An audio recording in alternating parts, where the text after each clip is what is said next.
يقول سبحانه وتعالى إذا سألك عبادي عني فإني قريب.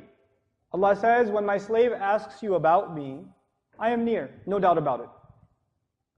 Now listen to the rough, coarse English translation. When my slave asks you about me, then I am certainly near.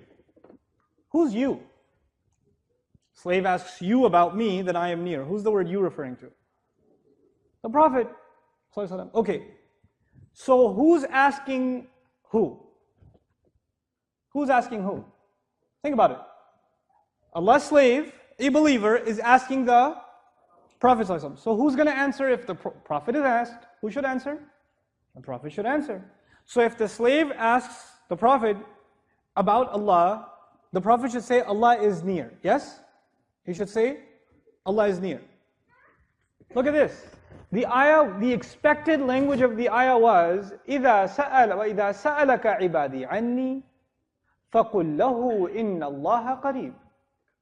When my slave asks you about me, then say to him that Allah is near. Or say to him that I am near. What happens in the ayah in fact is, when my slave asks you about me, he asked you about me, I'll talk to him directly. I am near. Allah didn't even give the answer through the Prophet ﷺ. The question came through the Prophet. The answer, Allah says, I am so near to you, I'll talk to you directly. Inni qareeb. No doubt about it, I'm near. I'm so near, I can just talk to you. Subhanallah.